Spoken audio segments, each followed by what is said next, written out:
It's good. And it gets even better. Grab my cherry flaps.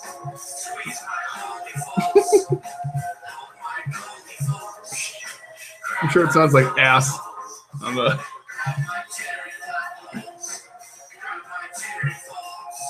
Whoa, somebody's like on it. See, you can like embed stuff.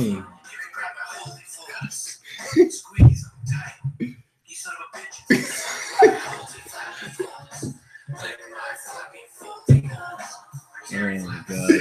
In your mouth.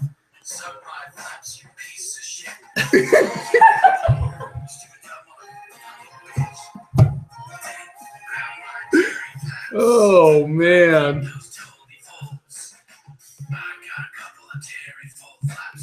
Let's see if the sound's working.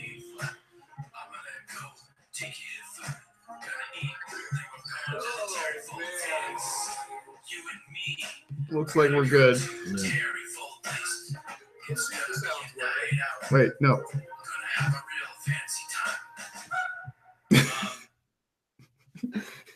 My Terry folds in your mouth.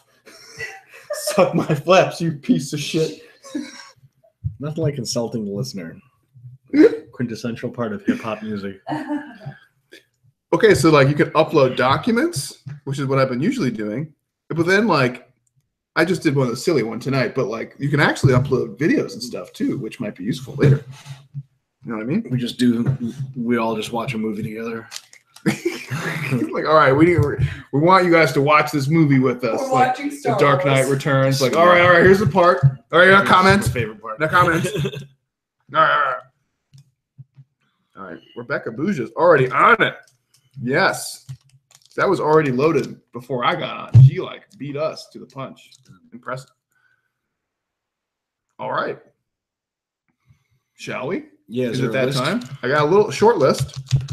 Some people posted. I posted that we were doing a Thursday one, and we got a few from Daniel Hacker, Nick Harden, and Steve Hall. Wow, Nick Harden. Nick had a whole bunch of good ones. Nick the Dick Harden. I actually know who that is. That sounds like a cool superpower, Dick Harden. That's true. All right, welcome. Mike is here with me today. I wasn't sure, but we got Mike, so we're doing like the double dose of weekly webinar. How sweet is that? Normally, this is Nick's. Thursday is Nick's time, but Where is Nick? What's he doing? Nick was, he was like, I got shit going on. I'm like, bro, we got this. Don't worry. So welcome. If it's your first time, or if you're more into the Nick thing than the Mike and James thing, that's cool, but whatever. That's funny. So go ahead. I saw Rebecca. You already started posting questions. Awesome. We got a short list tonight. Please feel free to open up that Word doc and follow along, and then we'll probably have plenty of time for live questions. So please feel free to start loading up some live questions, and we'll get to it. All right, let's get to business. Open up that sheet. We got Daniel Hacker starting first. Okay, you want to read this time? You did the honors last time. I can read if you like. Okay, go for it. Daniel Hacker, questions for James Thursday webinar. James. If someone is going to do 2 cardio sessions per week during mass, would it be best for them to do both low intensity, high intensity, or one high and one low? I don't want to lose all my athletic conditioning during a mass by doing no cardio or only walking on a treadmill, but I understand that my goal is to get as big as I can, so everything that I do has to align with that idea. Yeah, so it depends on kind of what you're going for, right? So mass is probably, you can kind of look at it from 2 different perspectives. So from one perspective, you could say mass is the most forgiving time if you want to do cardio. On the other perspective, you could also say that's probably the least least best use of your time. So I would, my personal opinion would be it's probably the most forgiving time if you really want to feel athletic and do high intensity cardio. I would argue that if you're doing high intensity cardio, like similar to sprint intervals or something similar to that, you might actually reach a very, very small, probably not even measurable, but tangible benefit to that. For fatigue management purposes, I would say a high intensity and a low intensity is probably a better idea. If you are like a team sport athlete, for example, like if you wanted to be a better rugby player, or soccer player, basketball player. 2 high-intensity sessions would be a really good idea. For general health, and just because we know Daniel Hacker because he's a regular on the show, he's more into just like looking good and feeling like a strong, fit guy. I think probably a high intensity and a low intensity is probably a really good split. And low intensity can be a step up from neat stuff, like a step up from just being generally physically active. So what might be good is actually having kind of like a traditional cardio session and then maybe doing a high intensity hobby like kickboxing or something like that. Yeah, I agree. So you just got to, so you say you want to be as big as you can, and everything you have to do align with that idea. And the big as you can means 2 low intensity cardio sessions for sure. If you want, like you said, to maintain some semblance of your sport movement ability, then one of the others okay. I don't think 2 high intensity sessions per week, especially if they're not excessively long, that your level of development is going to impact you much. If you're getting ready for a show or you're at the prime of your career, I'd say it's probably a bad idea. That's a bad idea. But I think 1 to 2 is fine. And I'll put it to you this way: if your mass doesn't go well, especially for leg training, you know what to fix. Yeah, that's usually going to be the big conundrum, is the high intensity legs and how impactful is that on your MRV, right? That's the big problem.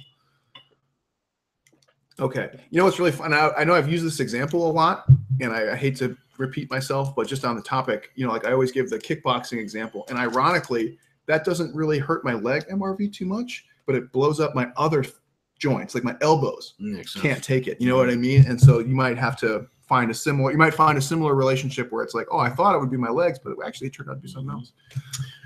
All right, next part of the question, or next question. For hypertrophy, thoughts on putting an overloading standing barbell overhead press on a pull day or later in the day on a push day in order to keep the quality of the movement high and not sacrifice valuable chest work? Ooh, I actually just answered a similar question on a podcast. Let me see. So before I forget, so the later you put anything, the less effect it's going to have on improving that system. So when you want to have good movement quality but not sacrifice valuable chest work, the question is, why are you doing overhead presses at all? But if you want to do overhead presses, you want some delt and tricep work, but you want your chest to be of preeminence, etc., then yeah, absolutely, you do chest stuff first and then overhead press after. Yeah, and chest doesn't really interfere with it much. It's just going to drain you a little bit. So it's not, some exercises you shouldn't do after others because it'll screw up the body mechanics. Like, for example, you don't want to bent row and then deadlift afterwards because your back's going to be so tired, you're really not going to be able to use half of your body to power the deadlift. And if your legs are still going to be fresh enough to deadlift, they're just going to be able to take weights off of the ground that are limited by your back. You're going to start to round. That's a bad idea. Yeah. But with an overhead press, and if you bench and do a lot of chest work before, you just won't be able to press as much, but you'll still be able to have a really good session. Just don't expect your overhead press to move a whole lot from putting it later in the routine. You know what's really funny too is like that might be only marginally different, but slightly different on like a maintenance phase, where you might find that like doing the bench actually might potentiate your overhead press just from the loads being used and the low fatigue conditions. Yep. Then he says, I programmed in overloading sets of 10 in the standing press this past meso on a push day, and it ruined my succeeding chest work that day. Yeah, I mean, it will. Yeah, I say ruined is probably a bit much, but it'll definitely take away from it. Flat dumbbell presses were 10% weaker. Remember, you can usually make up for that, some of that with volume, right? Yeah. Than they usually are, and my ability to get in the muscle was weakened because my front delts were fried. I mean, that makes a lot of sense. In the past, you mentioned that it's possible to improve one's overhead press work while concomitantly improving their chest as well. Unless I perform overhead work separate from chest training, I don't see how this is possible. Well, so what you can do is you could have a really big chest day earlier in the week, and then later in the week, you could have a day in which you start with overhead press and have some minor chest and tricep work. We're on the same page. That's it, man. That's weird. Isn't that weird? So basically, you get a big chest day and a little chest day, and that's how you're supposed to do it anyway because it's good fatigue management. And if you're physique oriented, like that might be a good day to include things like flies, which really fuck you up anyway. Totally. So you don't have the super load stimulus from the bench press, but you still get a lot of damage. You still get a lot of growth stimulus. So I like where you're going with that. Yep. All right. Did I skip one? No. A question on exercise order.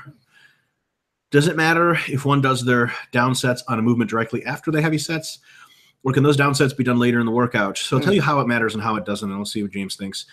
Your down sets go really well oftentimes because you're very directly potentiated and warmed up for that movement. Your neural patterning, for lack of a better term, is very aligned, and you're just really good at the movement. So if you do it right after, you're good to go because you get the most out of those sets. If you put it later, let's say you do squats and then you do lunges and then you do squats again. You totally can do squats again, but first of all, they're going to be really down after lunges. Yep. And I'll tell you what the most practical element here is. Why do you have to put weight back on the fucking bar? Fuck that. Well, yeah, there's I'm done. a huge timing component, right? I mean, like we usually don't want to say like your time is a constricting factor. That's usually kind of a BS thing. But here's a real example of that where it's like, okay, you're in the squat rack or in the Smith machine in this case, you're warmed up. Why were you going to go somewhere else and then come back to it, right? Like that's you run the risk of somebody potentially getting that piece of equipment. Now you have to wait, or just kind of like going through another warm up and then coming back. Yeah. And also you got to remember, so the amount of energy you have during a weight training session is often limited. Or rather, it's always limited. It's a significant limiting factor to how much work you can put in that training session. So if you have to re-rack plates, that is literal energy you could have used to just lift. I mean, the ideal lifting scenario would be you hire somebody to lift or put all your weights up for you and take them all down. And that would be amazing. All you have to do is cinch your belt and squat. But with this way, it's like, look, let's say you squat 315 for your top sets. When you go down to 275 for your bottom sets, that's one plate trade. And if you're smart, you do 25s and 210s, 315s, so you just take the 210s off. And then you're there already. Most of the weight's on. You hit the weight, then you take it off, and you never have to go back in the rack again. Yeah, absolutely. And I would say, we could kind of go a different route and say, for strength, if you wanted to go that route, if you're a strength athlete, it probably doesn't matter a whole lot. I think for hypertrophy purposes and time management purposes, it's probably better to just do them back to back. I mean, if we were going to say like, okay, we had two groups, one that did the down set separate, are we going to see differences in hypertrophy and strength? Probably not. It's really more about, did you actually get the amount of sets and reps done, which arguably they might not be able to if they do an exercise in between, which might be more pertinent to strength, maybe slightly less pertinent to hypertrophy. For sure. Really quick, James, new business idea. Forget about it. A racy workout-themed club called Sex and Reps. Whoa! Do you have blow your volume load at Sex and Reps? Blow your parentheses volume load. Oh my God! Do you get laid at the place, or is it? I'm just an idea man, James. You're the applied guy. I know you know what this is. So there was a place in Chicago on the north side. Of course there was. Called Steamworks.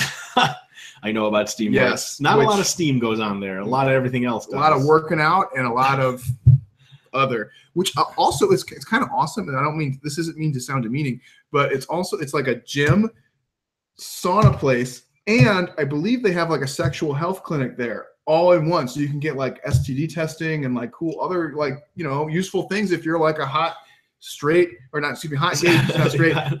dude who's single. I meant to say single. Totally. That's awesome. Yeah. Paradise. Maybe we could use that as a model for and expand upon that. We're in. I'm in. Sex and Reps. Sex and Reps. I like it. All right. Okay. Question on exercise order. Oop. We already did that one, right? I think so. Okay. How do you know you're doing too many sets of a given movement? In my last meso, I worked up to 5 by 8 to 10 reps of Smith machine squats, and then 2 by 8 to 10 reps of downset Smith machine squats. From there, I worked up to 5 by 12 leg presses. Fuck. You're not dead. And 1 by 12 downset of said leg presses. That last set is a doozy. I got sore, but nothing crazy. I hit all my reps for the most part in every set and am hypocaloric at the moment. Does this mean I should be doing more next time? Well, you'd have to know what your minimum effective volume and maximum recoverable volume are. You should probably know those pretty well already, but if you don't, just keep going up until you hit MRV. A good guideline is basically when you can no longer hit the goal reps. Yeah, you can't hit the reps by a long shot. Usually it falls off pretty fast. Same thing on my second day. I did 5 by 8 to 10 hack squats, and then 2 by 8 to 10 down sets of hacks, followed by 5 X barbell lunges. Fuck. Sore, but nothing crazy. I guess my question is twofold here. How do you know if you're doing too many sets for a movement, and am I doing too much myself? No. So you're doing too many sets is if you hit a week and you up the weight a little bit, but your reps fell by a long shot. That's usually what happens when you pass your MRV. We tend to notice that with MRV, let's say you get in sets of 10. When you really pass your MRV the next week, that you go back in, you get like sets of 7 on average. Like it falls off by a lot, or you get like a set of 10 on the first one, and it's a grinder, and you're like, you're "Ugh." lucky. Yeah. Yeah, and you're like, maybe it'll go better on the second set. And the second set, you do like 5, and you're like, we're done here. Yeah. So that's how you know. Look, your leg workout is pretty impressive in volume, but I've seen people train with even more volume and be just fine. So you might just have really good volume tolerance. You know it's more when you can no longer properly overload, when you can't. Recovery, right? MRV, maximum recovery volume, is, by Dr. Hoffman's definition here, return to baseline. So when you return to, if you can't return to your normal strength and you're starting to lose rep strength, that's how you know it's too much. And up till that, that's not too much. Yeah. When Mike and I were in school, we had a colleague, and he ended up becoming a colleague once again recently, Jake Reed, who him and I worked hand to hand together at ETSU, and we were workout buddies. And you could see like distinct differences in our individualization, right? Where like Jake was a grinder. He could just go indefinitely and just grind out reps where you look at it, you're just like kind of like that, like he was like the slow twitch Dan Green, where you look at Dan Green and you watch him lift and you're like, no, he's not getting this. And he gets it. And you're like, fuck, what? And that was Jake, except he would do for sets of like 15. You're Yeah, like, it's painful to watch. But funny enough, we kept cranking up his volume and he kept getting better. Yeah. But like if we cranked James's volume like that, he'd die. And I looked at their workouts and I was like, there's no way I could do remotely any of that. So right. So just it's keep all relative. going. Yeah. Somewhat tied to the question above, do you count down sets as a separate exercise in a session or just a continuation of the heavier movement? Daniel, this is really one of those situations of we have to ask you what the hell you're counting for. You know what I mean? Like, are you counting sets to go towards your MRV? Then the exercise doesn't even matter. It's just total working sets for all exercises. So you can call it whatever you want. Either way, it just make sure you analyze it properly. So it says if you work up to 5 sets of a heavy movement, and then do 3 down sets, would those 3 down sets be considered a new movement? Who are you reporting this to? If you know yourself what's going on, then it doesn't matter. I think what he's getting at is maybe if you're not differentiating, like really, really differentiating muscle groups, for example, like he might be saying like, I know I can get up to 10 sets of squats per week. And that's like my cutoff. Maybe not necessarily 10 sets of quads, but like squats, I know I'm makes total sense. Then you should, in that way, you should categorize it differently. So you might be able to do like the most heavy squats I can do is 5, but I can do 6 down sets and be just fine. I would keep track of both, but realize that if you just called it one movement, you'd be missing almost nothing. Right. Cool. Nick Hardon. Nick had some good questions here. Nick is really sharp. Do you know who Nick is? I posted on the RP Clients group that I was going to cover Nick's webinar, and he immediately started posting questions, and I said, post them up in the forum, because that's like, why haven't you been doing that this whole time? Because he posted really good questions. Yeah, he's new. So Nick is a former student of mine at UCM. Oh, cool. And I believe he's finishing his undergrad degree at UCM, or he's starting his master's or something. But he is one of Jared Feather's disciples. And he is one of the sharpest kids I've ever met. Posted a video on Instagram the other day. I was like, God damn. Oh, him training with the shoulder stuff? Yeah. He has like some kind of shit going on in his delts. It's not even muscle. I'm like, there's a pyramid. Like, what is this a gym that you work at with perfect lighting at all times? Illuminati confirmed. Pyramids in your delts. But anyway, Nick is one of those guys that he's super, super sharp. Like, cool. I remember for a while he was just kind of fucking around in training, and then as he got serious, his like exponential intellectualism went like this. And we're just like, sooner, some later. I don't know if I'm going to be able to answer. I don't know if he's going to be able to answer these questions, because often Jared says like recently Nick's been asking questions you just know. I'm like, I don't know, man. Looks like we're about tied here. That's the transition from fitness enthusiast to fitness professional. Yep. All right, Nick Hardon. Number 1, recovery enhancement. Dr. Hoffman. All right. If you recover faster via light days, hot tub, and other modalities, do you lose adaptation by decreasing the total time of adaptation? It takes 4 days to recover, but with the recovery modalities, not only 2 to 3 days, or the total improvement equate just in a shorter amount of time.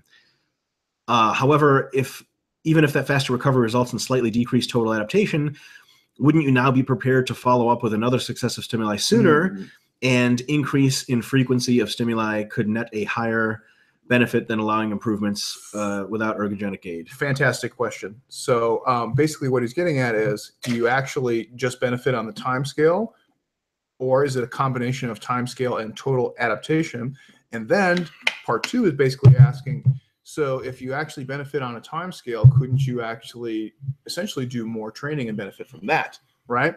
So it's a good question. We're not entirely sure. So we know that some of the recovery modalities do actually enhance what we're going to call recovery of exercise performance, which is something that not all of them do, which is really interesting. So a lot of different ones operate on different levels. For example, let's just use a really dumb one for you. First off, foam roll. Foam roll has been shown to reduce DOMS, right? But has not consistently been able to show a recovery of exercise performance. Whereas something like cold therapy has been shown to do those same things, like reduce DOMS, reduce inflammations, and enhance recovery of exercise. There's actually probably a good reason for that. Is foam rolling seems to be a perceptual change of pain. Like you don't actually have less damage in there, you just don't feel the pain as much. But cold, et cetera, interferes with actual molecular mechanisms of inflammation. Exactly. So some of them can actually decrease the amount of adaptation that you get. But what we have found more recently, and the more evidence that comes out, we find a really interesting trend is that the effect size in terms of how much you recover and how much it negatively impacts you is really, really small. So you gain a very small benefit at a very, very small cost. So things like light days don't seem to matter that much. But for example, you listed like heat, or we can say like other cold things like that, that will actually have a tangible, in the long term, a tangible decrease in your performance. However, it will increase the frequency at which you can train. Now, does that mean for fitness characteristics that you can train more frequently? I don't think so. I think the big benefit there will be on skill-based sports, like skill acquisition. Yeah. So I think, for people who are too beat up from doing, for example, like Mike does jiu-jitsu, I do kickboxing, Dr. Davis, or as I call her, Dr. Fiance, doesn't do a whole lot of anything. Well, she's hurt right now, so she's on the injured reserve. I'm sorry. But for like skill-based sports, there's nothing to throw. We're on camera.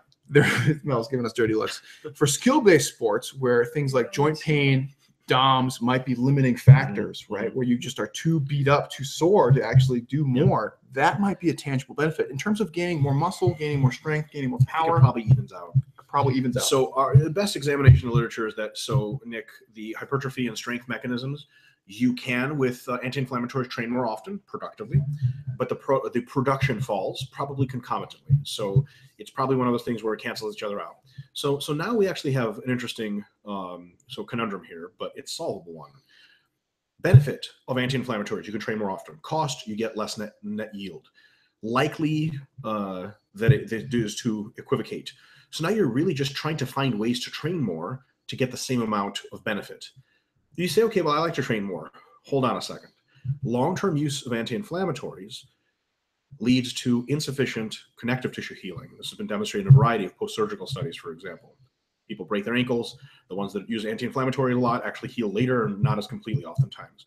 So if you want to push your training into higher volume, artificial high volume land by increasing the frequency with the use of anti-inflammatories, you are making a risk that the total tissue integrity is going to fall slowly but surely throughout that entire multiple week phase. Where that is maybe a good idea is in a peaking block before a taper for something like gymnastics, tennis, golf. You gotta put in a shitload of technique work, more than you can normally survive. Anti-inflammatories come in handy, so long as you're being safe with them, of course. Are you chancing injury there? Yes. Is it worth it? Totally.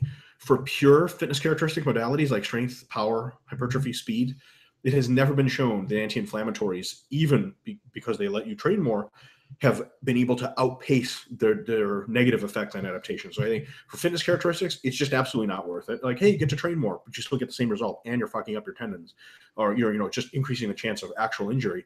And because remember, you take damage during the training, and the ibuprofen does bring you back to perform faster, but it does that by cutting off. It's almost like the analogy is like, and this is actually in our volume book. It's like, or it's in the recovery book, I think. It's like a hurricane, goes through and destroys a skyscraper partially. When the work crew is in there rebuilding it, nobody else can be in there working. So anti-inflammatories kind of like let the work crew do half the work, and they're like, all right, guys, get out of here. Like, have we hooked up the printers? Yeah. And they let their employees back in. Now, is that a sustainable thing? No. You keep doing that over and over, you're going to run out of printers, and all of a sudden really big damage is going to be happening because you never let the workers finish fixing this skyscraper. So I'll put you this way to finish the analogy. This is if it's a law firm skyscraper and you got a huge case in a month, you just got to get the workers in there going. It doesn't even matter what the hell happens after.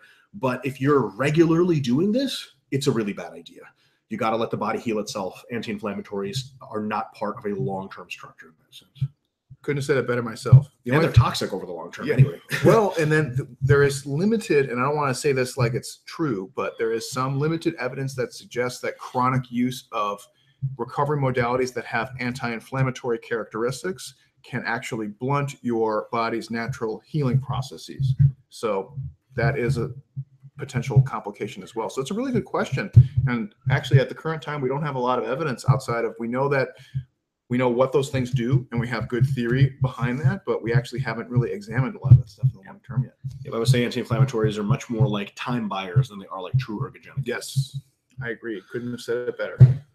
Squat. Number 2, squat, really any movement. Full range of motion tends to reduce and improve injuries of the knee better than restricting ROM. Probably. Besides using lighter loads, is this because you are now dissipating the load across greater portion of the quad / activating synergistic muscles to help carry the load rather than an increased load on the distal knee portion of the quads? I'm not so sure about that. James? I think maybe partially. I think like certainly increasing the range of motion, you start to increase some of the supporting soft tissue and some of the musculature, but I don't think that's a huge contributor. Yeah. It says perhaps increasing ROM will cause myokines such as IL-6 to stimulate collagen synthesis to a greater degree to repair damaged tissue ligaments around the knee. Excuse my conjecture. Told you, smart. Excuse my conjecture. Good question. Without having a full picture of the body yet, I can only try to draw sometimes radical conclusions. Yeah, I don't think there's a radical conclusion. I'll tell you what the most likely mechanism there is. There are probably two. One is by stretching those structures under load, you are probably, it doesn't take as much weight, but you still stretch the structures. So the total deformation to risk ratio of squatting full range of motion is better. And by deformation, we mean the good kind of deformation that tells the tendons, hey, ligament, Time to get stronger. Time to get better. So whereas you can get the same kinds of forces that the stretch gives with just a contraction, but the chance of you fucking up your knee is higher if you do, partial squats. The other way that this works is, one of the reasons that injuries tend to happen less likely after full range of motion training is maybe not just the physiology of the injury recovery, but the fact that the individual is now stronger through a full range of motion, and so many injuries happen at the extremities of the ranges of motion. So if you get put in a weird position and you're used to half squatting and you get put in a weird position on the soccer field, your knee's going. If you're used to full squats, you see some of those Chinese weightlifters catch snatches overhead and they're like in a squat that their butt basically touches the floor. You can't hurt that kind of person. I've been there with tons of loads. So, and Mike and I have both independently and collectively talked about mobility and flexibility. And one of the differentiating factors we say is strength throughout the full range of motion. And that's one of the problems that you run into is injury potentials when you have somebody going beyond a range of motion in which they have a lot of strength or capability of moving, and then next thing you know. And also you gotta think about independent knee structures. Forget about the muscles. The actual structures around the joint, like the various like lubricating pads, etc., they're moved through a bigger range of motion. More of their surface areas touch when you're going through a full range of motion. So instead of this being a partial squat and you just get this much healing over here and sort of stimulus-free construction, if you have a tear over here and you got a really big range of motion, that tear gets some stimulus as opposed to just barely getting anything at all. So I think just the full range of motion by itself kind of allows the whole joint to work, and that work is a stimulus for improvement. And you already mentioned using the lighter loads, and that seems like a no-brainer, but man, that goes a really long way. That's usually probably the number one mechanism of injury for a lot of movements is overloading and not being able to handle that range of motion. Number 3, given the myonuclear domain theory suggests that protein synthesis is upregulated to return you to previous tissue levels, do you think upon resuming training, you could eat in excess of 1 gram of protein per pound of body weight and have a greater rate of tissue reacquisition? I think is he talking about like return from inactivity Yeah, or injury? correct. Yeah. Yeah. So, I think that's probably something that works itself out over time. Like set point theory kind of override, like there are still caps to how much protein that you can benefit from skeletal muscle. Yeah, But set point is probably the overriding factor that pulls you up over time, for right? sure. I think maybe the answer is maybe, Nick, but I'll tell you this. If you look at the math of how much more protein you eat than how much gets actually put into muscle growth, I mean, if you eat 250 grams of protein per day, you don't ever put on 250 grams of muscle protein per day. It's not even close. Not close. You're adding like 5 or 10 actual grams per day. So if that doubles or triples, now you're adding 50 or 60 grams of protein per day. That's so well covered by your protein demand. I'll put you this way. Here's the thing about 1 gram per pound. It is already in excess of almost every single requirement. Exactly. So if you said in excess of 0.8 grams per pound, I could have very well believed that to be the case. In excess of a gram, maybe, so that maybe when you're coming back to an injury and you're really, really getting muscle back fast, you can eat 1.25. Can I tell you for sure that this will be an advantage? Probably not. No, I mean, if it came down to that, then anybody who had a shoulder injury, elbow injury, knee injury, ankle injury could just eat a shitload of protein, and then as if nothing had ever happened. And what we have found is that not to be largely true. For sure. It's a good thought, but I just don't think you can process that much more protein than that. Yeah, that's one way or that another. seems to be the trend. Yeah. Just a quick reminder on that. So babies will grow just body at a rate that's just completely unbelievable. They don't need more than 1 gram of protein per pound of body weight. So it's like you can't beat that kind of growth. When can I reestablish my baby gains? You take enough high-dose growth hormone, my friend. Make them #baby gains. It's gonna be a new thing now. But you're so bloated from the GH. They're like, wah! Like, see, told you. Now you're as useless as a baby. All right. Light training sessions and their impact on recovery. I've always naturally assumed the reason they aid in recovery is because of factors such as increased blood flow to damaged tissues, which will contribute to liver nutrients to help repair tissue, and allow hormones such as cortisol to aid in the removal of damaged proteins. And have the potential to recycle those damaged proteins. I'd imagine that's a co-perk to heat modalities too, suggesting there is ample fluid to keep blood plasma up. You would have increased blood flow to the tissues. Yeah, so you basically nailed it. So with light training sessions, there's kind of 2 main mechanisms in which they appear to be really, really useful. The one is actually stimulating the targeted muscles, which then increases blood flow to that area. And we know that blood flow, as you already mentioned, increases nutrient uptake, increases waste product removal, and can help just kind of initiate some of the natural healing processes of the muscle. One of the things that we found with heat is that heat seems to have a similar idea. The funny thing about heat is that it doesn't actually seem to have any anti-inflammatory properties, but it does seem to have like muscle healing properties. One thing that's really interesting is that they have compared active recovery with electrical stimulation, and the research is really, really weak. And actually, I would argue that active recovery seems to be marginally better. Sometimes the research seems to equate them. I think the studies are really poorly in design and really don't look at really good outcomes. But I would say active recovery has a marginal benefit. It seems that voluntary contraction is better than superficial electronic stimulation, which is kind of interesting. You also get a lot more movement of that whole area. You get more movement. And then one of the cool things that we generally see is probably a slightly more favorable change in intracellular signaling conditions. So by doing a light session, usually the intensity is just high enough where you can kind of get the ball rolling on mTOR and not stimulate a lot of AMPK, a lot of cortisol being secreted, things like that. So you kind of just get the anabolic ball rolling. You get blood flow that stimulates nutrient uptake, waste product removal, muscle healing. So it's kind of that sweet spot where you're doing just enough to really signal anabolism without having a net catabolic balance, which can happen without a lot of nutritional intervention. So it's a really, really good spot to be in. I like light days, and it's something that I've used a lot with a lot of success. Yep. That's all I got. Yep. Heat's really funny. Heat doesn't do dick. Sorry, sidebar. Heat doesn't really do dick. It's supposed to it's suggested that it does aid in the healing process of the tissue, which is cool, and actually is a distinct benefit of heat. But there's not a lot of evidence suggesting it does a big return of exercise performance. It seems to stimulate healing of that tissue, but not a lot of anything else. Whereas cold actually can help recover exercise performance.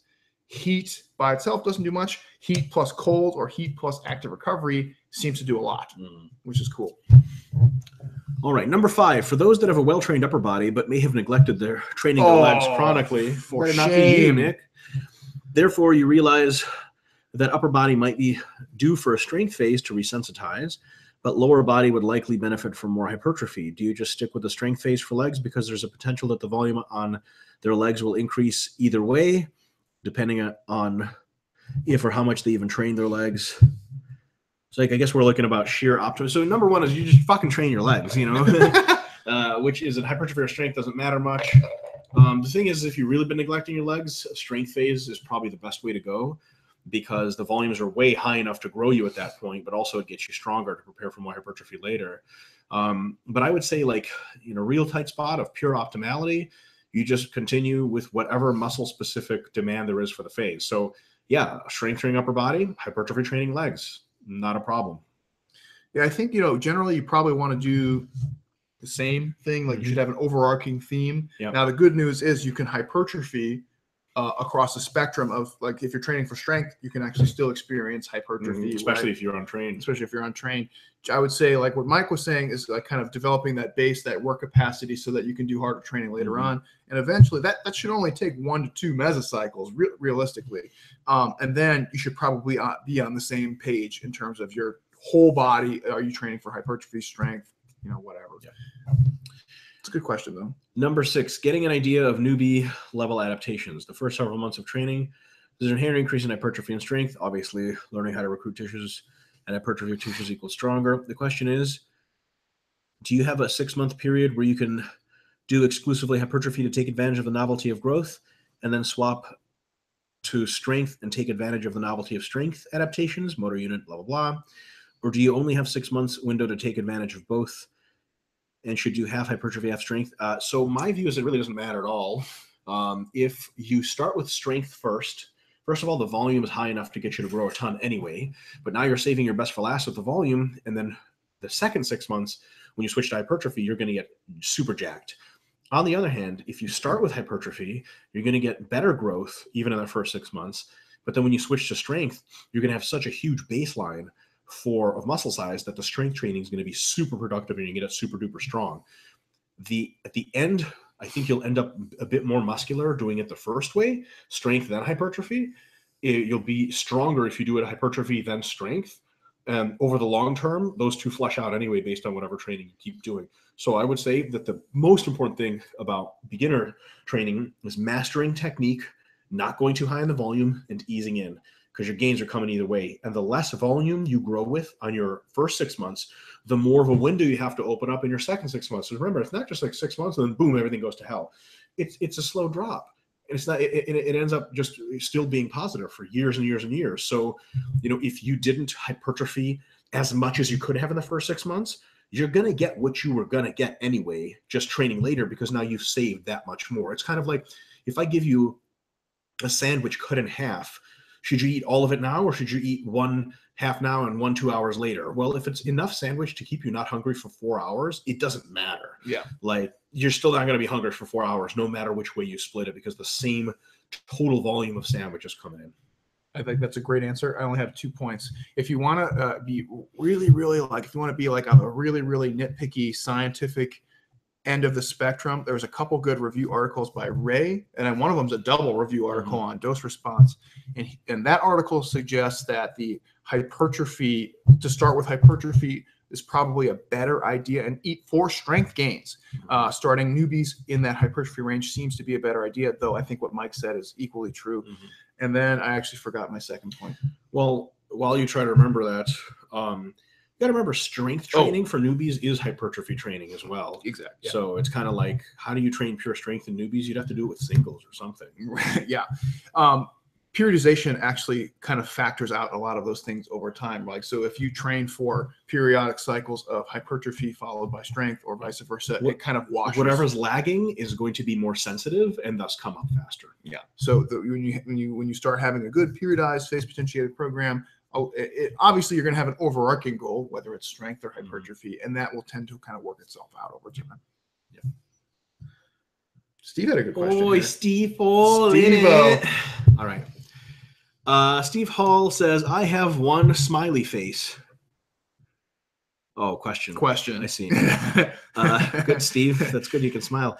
Commonalities you see behind your most successful and also your most unsuccessful clients in relation to muscle gain And on reflection, how might one use this information to promote their own clients' muscle gains? I think goals? we learn a lot more from the unsuccessful instances than we do from the successful. Yeah, because with successful, you never quite know what it is. Never quite know what leads they to do. Success. So let me put this one out there, and Mike, I know you're going to have stuff you want to add on this, particularly for. I know our natural instinct is to point the finger at females, but I would actually argue that males are just as guilty, if not more guilty than this. Not willing to gain weight in fear of losing their physique, basically kind of like body dysmorphic type behavior, fat phobic type behavior. During a mass phase, it's understandable. Now, let me preface this by saying the clients that run into this problem are usually ones who have a hyper successful cut, meaning they did not have to put a lot of effort into their cut. They got phenomenal results. They posted on Instagram, got like 400, 500 likes, right? They made it to the RP Clients transformation page, the whole thing. They got the 6-pack. And you say, man, you're at 10% body fat. Are you interested in massing? And they go, yeah, boy, right? And then they realize that they're not going to keep looking the way that they look. And that terrifies them. And I would argue most people want to say females, but I would argue males are probably just as bad, if not worse, in this instance. Mm-hmm. Yeah, it's a big one. So consistency is the most obvious one. I can tell with pretty good success which clients are going to be good or which clients are going to accomplish a lot and which might not. Can we start by what kind of email domain they have? Yeah, if you have an AOL account, I mean, AOL passed you by. Hotmail, Yahoo. Yahoo's like sort of excusable, but AOL is. I didn't even know AOL still existed. We know there's some shit going on. Yeah. So here's the deal. Make a comment. I have a Hotmail. Yeah, I mean, I have a friend who uses her outdated university email from back when she was a PhD student, and this girl's an idiot. And sometimes the files I send her disappear, and there's no built-in search function in that old email. Are you seriously on unpaid leave still? So what? I was talking about Dr. We will convert you to Gmail sooner or later. I've been saying she got to go to the dark I'm side. never sending anything to UCI ever again. Well, I don't check my Gmail, so. They're fighting. I like that you're like, I have a Gmail. Like, do you check it? No. That's why I send my spam shit because it filters it back. That's backwards. All right. So Domestic violence is occurring at the RP house. Okay. So individuals, just by the tone of their emails, some of my most successful clients ever in every respect have been corporate lawyers. I don't know why, but these people are machines. They don't sleep. They work all the time, but they have a level of exactitude. Oh, by the way, we can bond over this. Not CSI. What's that show called? The one you guys were Law and Order. SVU. Yeah. Barba. I love him. No, Love him. I'm in love with him. She dresses Every time sexy they're and like, well, Mel, it's on. Is every time he comes in, and there you go. Barbara will get you for that, by the way. He'll get you 20 years. Every time every time they're like, we're gonna have to call Barbara. I'm like, yes. And somebody tries to outsmart Barbara, and I'm like, try your best, you fool. Did you see the one where he got like, what was it called? It was like sexual tourism. No, I haven't seen it. Was like he just pulled it out of nowhere. He just knows every law. Yeah. It's incredible. He's amazing. And he dresses all sexy and like he's Latin. I want to be him when I grow up. When he speaks Spanish, you're like, oh, damn. Oh, he speaks Spanish? Yeah, dude, he speaks Spanish. He's a superhero. Yeah. Anyway. He's so good. So people like Barbara are real. Corporate lawyers, etc. They just tend to be very exact individuals. They just do what you say. They'll ask like 3 questions at the beginning of a plan. You'll answer them in a technical way. They'll be like, understood. And they're machines. They check in several times a week. You're like, how's stuff going? And they're like, it's going. And they don't even say if it's good or bad. And they're like, hey, I finished my cut. Here are my pictures. Like, oh my God, you lost all your body fat. Or like, you gained 20 pounds of muscle. What the hell is wrong with you? And they're like, yes, it's good. It's good. What do you think? You're like, are you still on? What's going on? Do you ever relax? Like, what's that? Do you ever have people who are maybe the nth degree of that, where they're hardworking to a fault? Oh, absolutely. Yeah, it's like poor stress management. Yes. I've had people like on their sheets that I send them, there might be a typo or something where it was like barbell curl, 200 pounds, right? It was clearly an error, right? And they'd be like, Coach, I tried 200 pounds until I got it. That's so And sweet. you're just like, Holy shit! You curl 200 pounds. Your why? biceps still attached. Like it damn near killed me, but I got it. Avoided it. Avoided It's disaster. like, fuck, man. On sheer willpower. Yeah. So individuals, and you don't have to be a crazy corporate lawyer, but I noticed that individuals that present as goal-oriented, focused people, they're really the ones that have a lot of success. Individuals that are internal locus of control. locus, Yeah. When individuals present that are like, yeah, I could mass, maybe, it almost never goes well. So it's, what is that, Coca-Cola? It's Diet Root Beer and Kraken. Oh, you guys are drinking alcohol. Folks, I come to you sober with my sharpest mind in hand. Dr. Hoffman drinks while he talks. I have to a you. bell shape. They know offensive. this. They know this. They know. There's a Now bell shaped Uncle curve. James has to drink. Right now we're at the top of the curve. Oh boy. When 9 o'clock rolls around, we're going Bottom down. out. So in any case, Steve, just to keep answering your question that we're butchering, individuals that are super specific, individuals that have a flexibility to how they look, like James said, they get abs, they're like, abs are great. And you're like, do you want a mass? And they're like, yes. And they're like, you know, you're going to lose those. They're like, I don't really care. I can get them back. When people say stuff like that, it's usually very good. And, you know, a lot of times is how much are they prioritizing their fitness journey? Because some individuals are like, oh, like everything that could come up comes up. And it's always an impediment. It's like, I did a weekend vacation holiday and my gym was broken into and they stole all the equipment. Anyway, I couldn't train for the last 3 weeks. It's like, are you kidding me? Individuals that plan, happens all that are the willful, time. we just give them the tools, they execute the results. You know, and I understand stuff comes up and we don't try to like, I think we really try to not shit on people for having issues or for having stressors or whatever. But we get so many people who will be like, you know what, man, my favorite shoes got scuffed and my life ended. And you're like, okay, that's understandable, I guess. But did you train? And they're like, no, of course not. And you're like, I was devastated. yeah, it's weird stuff like that. Or like, oh, my cat was sick, so I didn't diet. And you're Yeah. like, that's okay that your cat was sick and you had to take care of him, but how much do you really want to do this?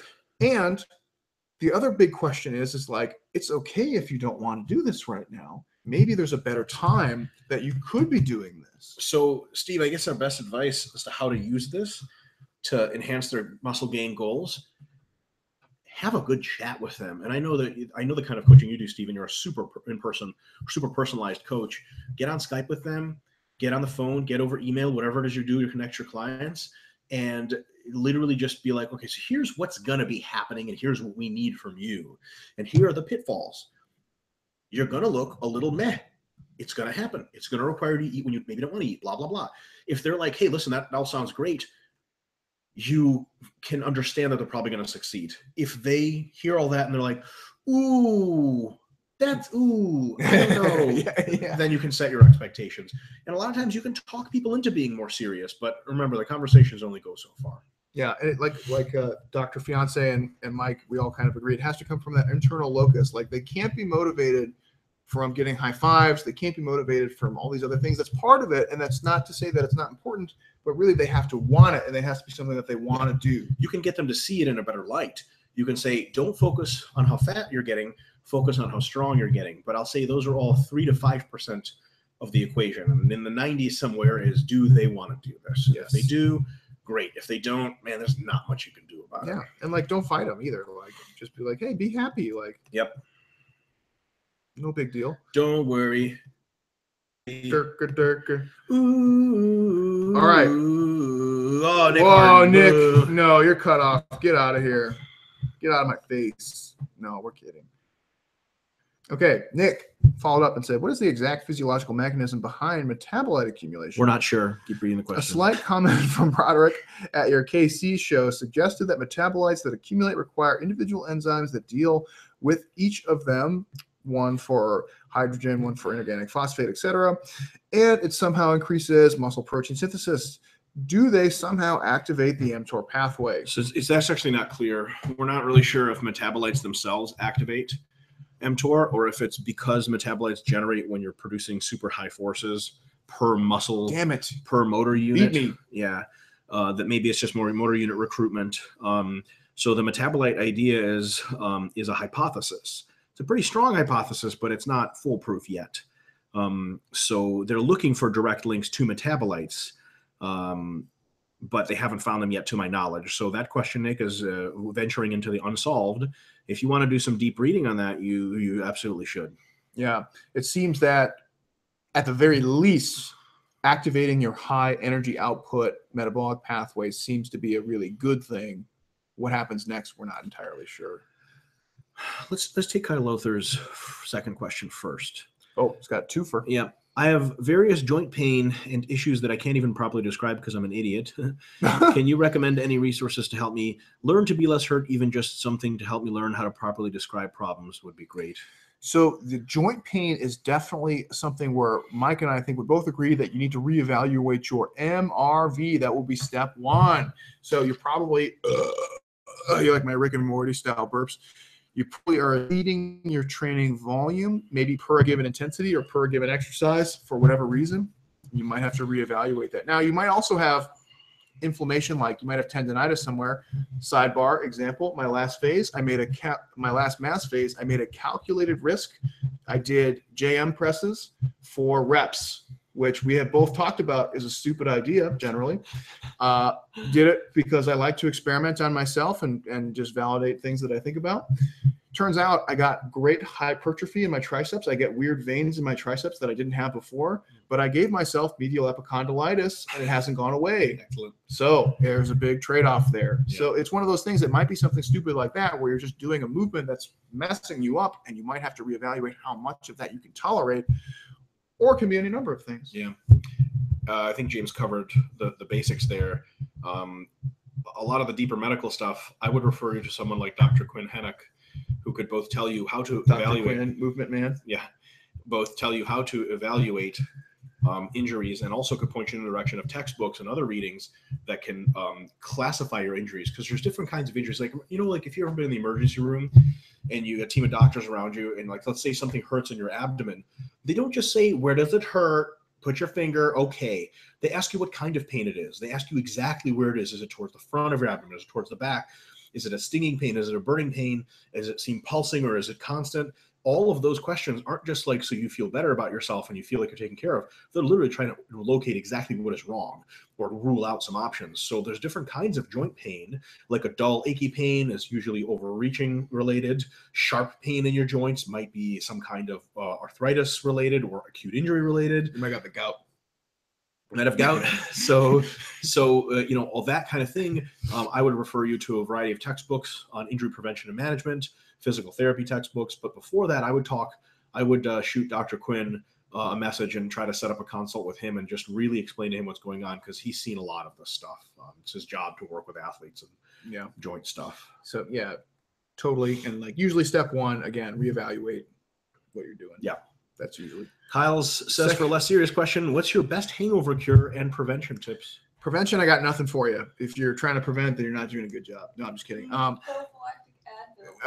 Prophylactic Advil, Dr. Davis is saying. You know, actually for Use less water throughout the night, so it'll eliminate.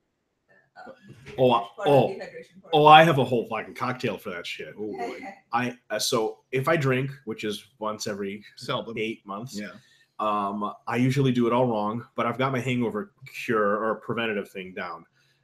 4 tabs of Advil.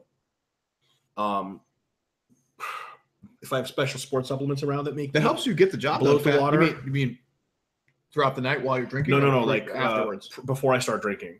That'll help you get reduces the diuresis. Helps you get loopy. And I eat a lot of carbohydrate, take in a lot of salt, and pound fluids before I go to sleep. Mm-hmm. That nasty meal is going to help you hang over. That's why diner food is the best. Or fast food, first of all, with a Gatorade. When you wake up to go pee, drink that Gatorade.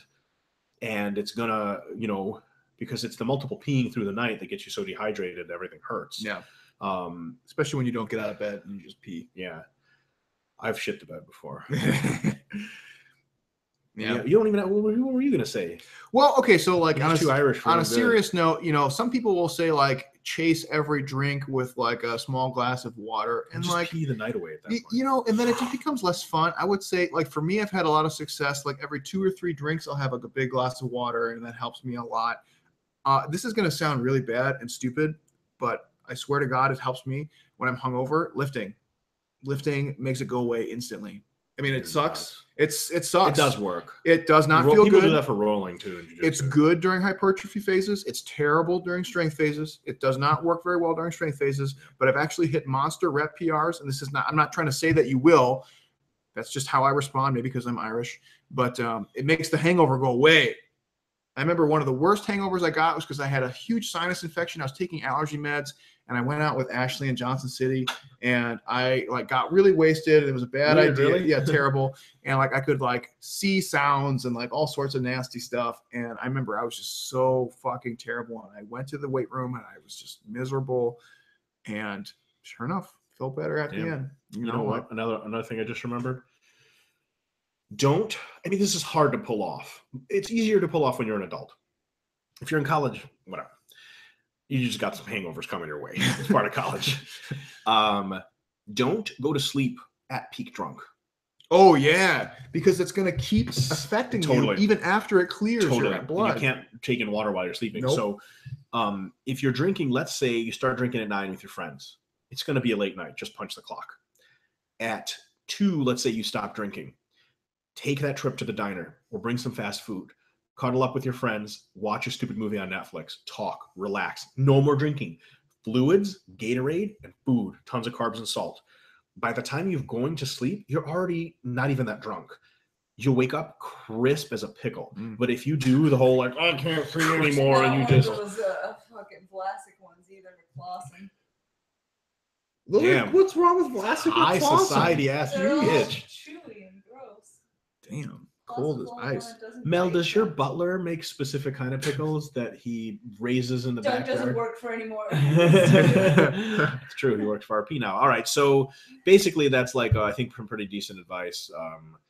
Yeah, I found if I quit drinking 2 to 3 hours before I go to sleep, amazing.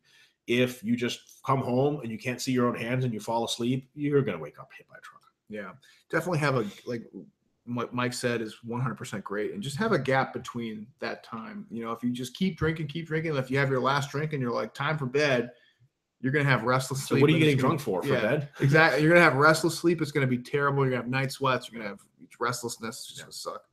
So don't do that. Trust me, I've learned. Rebecca Booha. Ho-ha. Booja, I don't know how to say that. All right. Are there conditions/scenarios where caloric intake should increase during a deload? Does being male or female affect it? Probably not. Cutting affect it? Probably not. Massing? Probably not. Maintaining? Probably not. Bodybuilding?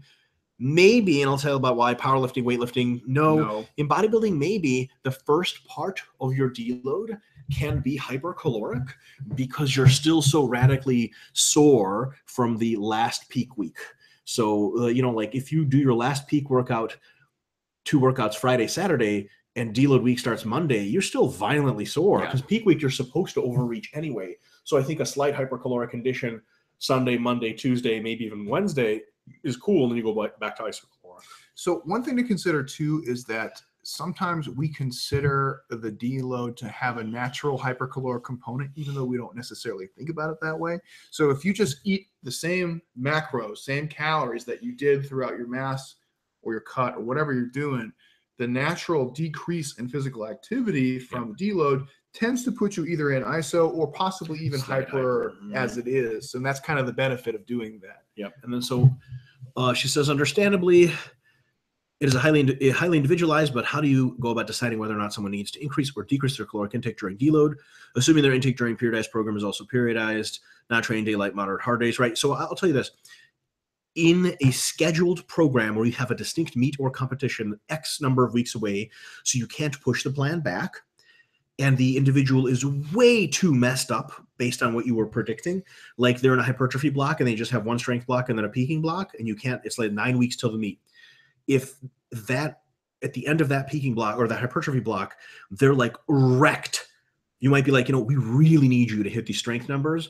Let's do a bit more calories on your deload to make sure we really heal up. Yeah. But if you've got a bodybuilding cut coming up, you may even choose a slightly hypocaloric deload if you're really behind on your prep.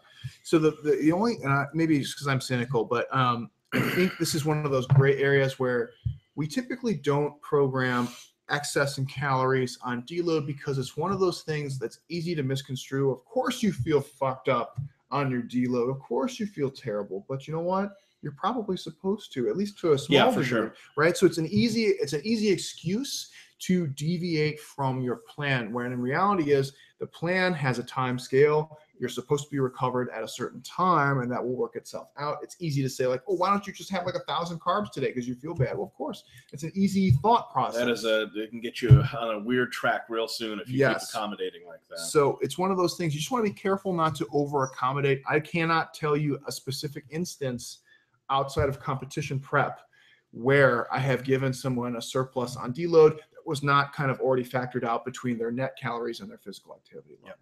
You know, stuff like that. I think somebody came in up here. We've got 2 minutes left. Thomas Jankowski. Jankowski. Hi, chaps. I wonder if he's from the UK. From the what's that called? The Commonwealth nations.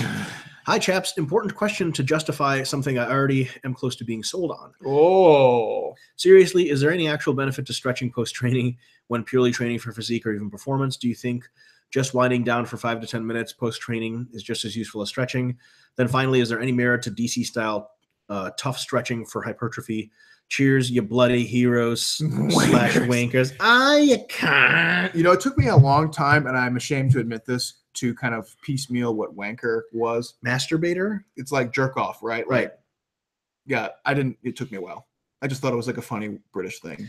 Yep. Yeah, the Manchester, one of the soccer clubs, they say a football club, if you're not mank, you wank. they're friendly with everyone. You know, so for stretching, there seems to be a tangible benefit to stretching post-exercise because the muscle's warm and it's been already stretched through, usually through a pretty rigorous range of motion. So you can benefit from it there. However, if you're just doing it for, like you said, bodybuilding purposes, flexible do you really need to be for bodybuilding? You need to be flexible enough to hit your poses, which is like pretty marginal. For athletic purposes, there's something to be said about flexibility. Most of that gets worked out during training, like doing your full range of motion weight training, do your full range of motion sport training. Then you can make a case for somebody that is deficient in flexibility or mobility characteristics. You can make a case for it and you can train it, but what we find is that for the most part, that tends to get worked out over time with continued full range of motion weight training, continued sport practice, and then usually can be removed once that range of motion has been achieved. For the DC reference? Daniel Cormier? No, it's was it dog? It stands for dog crap. Dante Trudel. So DC Comics. Yeah, I would say that going through a full range of motion and the extreme full range of motion stretch positions like pull-ups and deep push-ups and stiff-legged deadlifts, I think you got enough stretching under load during the lift so that you don't have to worry about any of the other really force stretching between sets or something like that. I would say if you concentrate on a full range of motion, there's not much reason to do any stretching for extra hypertrophy benefit. Yeah, it could potentially actually interfere in. Yeah, because some of the flexibility gains seem to come at a fatigue expense and a differential adaptation than hypertrophy itself. Yeah, not crazy, but yeah, it's there. Yeah. One Nick more? Harden, last question. If you guys think I'm asked a lot of questions, refer to Alex Harrison. He was an intern. He has hundreds of questions from me over the course of the summer / email. Though it depends on the age, gender, responsiveness, whatever of the individual, it's generally seen that new trainees don't need a lot of volume to adapt because their maintenance volume is 0 sets. Yeah, they don't train. Basically. However, some populations, such as young athletes / females, for instance, can take 1 million sets in a session and not even be sore the day after. They can handle such greater amount of volume. Why not take advantage? Wouldn't there be a benefit to higher volumes as opposed 15 to 20 sets as opposed to 5 to 10 in a session for high muscle group, such as greater work capacity at the very least? Well, so it's actually it was more of a trade-off than that, Nick. So think a little bit more broadly here. If you've got a lot of growth coming to you, fucking broad. If you don't do this with your shoulders, you're clearly not from Philadelphia. Fucking broad. Yo, Is that Nick? we're talking about broads here? Nick Harden. Is that the one who stayed at my house? Yes. Hi, Nick. Mel's here, Nick. She says hi. So isn't he just a precious little boy? He is. He's just a good kid. he's such a good kid. Nick's the definition He of a was the good best kid. one. Nick, you're gonna have to at some point we're gonna have to initiate you into RP. You're gonna have to kill somebody. Damn. You remember your kill? Well, we don't talk about that. All right, that went a little south. So, okay, here's the deal. You're saying, why can't we take advantage and just jump straight into the top end of the MEV to MRV window? Here's one of the reasons. You got a lot of good growth coming to you at a low volume. You're doing two things for yourself. One, you're risking very little injury and wear and tear chronically. Two, you're leaving yourself a window later to exploit the high volumes that you're not remotely used to yet. It's easy gains with almost no downsides. They're not big gains. When something has almost no downside, you take that shit. It's like free meh French fries versus paying $20 for gourmet fries. If you're going to get the gourmet fries eventually, you might as well take the free fries first if it's on another day. You know what I mean? You don't pass up free. So gains with very low volumes are very not injury risky. They don't wear and tear you nearly as much over time. And you can always do the high volumes later, right? There's not this golden zone where if you don't take advantage of high volumes as a beginner, you're just never going to grow. So those are the benefits of the low volumes. The high volumes are best for pushing already adapted people to over their threshold. You'll have to do 15 to 20 sets at some point because that's the only thing that's going to make you grow. So on the net balance, I think there's a really good argument, and James and I just almost done in Mel's editing the volume book where we talk about this. This was a using, doozy. Totally. It's really good. Using your entire MEV to MRV range, because there's different costs and benefits. So the cost of training close to MRV is that there's some serious injury risk there, and it's wear and tear, et cetera. But the benefit is lots of growth. At lower, closer to MEV, it maybe not as much growth, but it's free growth. It's so easy to get, and it doesn't fatigue you, blah, blah, blah. It doesn't injure you. You have you have a window left later. So I'd say every mesocycle for most individuals, especially intermediates, you go from your MEV all the way to your MRV, recycle, repeat. For beginners, just because they can grow so well for minimum amounts, I would say you can cut it off before they hit MRV. And another reason we talk about in the book, if you push beginners to MRV, their technique goes straight to hell. And you don't want that because they're still learning technique. So we actually like to stop people 2/3 of the way up to MRV when they're real beginners. Intermediates start going all the way to MRV. And I'll tell you this, the MEV and MRV of advanced people is so close together, 15 to 20 sets. That's the whole range. You go through the whole range anyway because it's just a part of progressive overload. The problem that you're also maybe not seeing is that when you're dealing with, Nick, dickhead, just kidding. Smart guy, huh? Yeah. The problem with beginners is twofold. A, they don't have the work capacity to work up to those like crazy 5 to 10, crazy sets. They literally don't have the work capacity, and the novelty of training is so brutal for them. They're not able to actually tolerate. It's just doing a couple sets will actually mess them up enough to actually stimulate lots of growth. For sure. So you have a novelty effect. You have a work capacity limitation. Yeah. He does mention that they're, for the ones that can take it early, shouldn't we just slam them? And the answer is no, we probably shouldn't, because why not get the easy growth first? And yeah, if you're getting the same amount of growth, let's just say you're getting maybe slightly better with the higher sets, but mostly the same. You also run the risk of, okay, well, why do more training than you need to? You can desensitize, you can get more injured, you get more fatigue. Take the good stuff while it comes. Take the easy shit. Pick the low-hanging fruit first, because your ass is going to have to get a ladder to get the high-hanging fruit eventually later. And, by the time you pick the low-hanging fruit or the high-hanging fruit, the low-hanging fruit's already not there, right? Like it's rotted or whatever. It was a shitty analogy. But in any case, got it. Yeah, the monkey's got it. There's clearly 10 monkeys in the tree.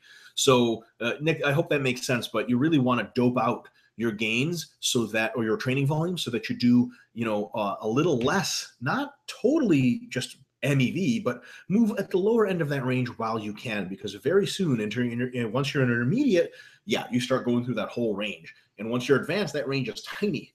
And then you just top of the range is the only thing you do. Yeah. Great answer. All right, folks. I think that's it for tonight. You guys got a double dose of Mike and I. Normally you get us and then Nick, which you want Nick. Of course you want Nick. Well, Nick's great. Nick's better than us. Nick, actually, what you guys should do for the future is ask Nick for like inside scoop on like fitness stuff. Like, tell me like what's going on with this or that, or like what connections have you made? Like, tell me about the what's the Carolina Panthers? Like, tell me about what's going on with NBC Panthers games all the time. He'll probably be like, oh, I can't really talk about that, and he'll just yell at us for giving away all his secrets. Ask him about like what's going on with CrossFit. Ask him. Here's a good question for Nick.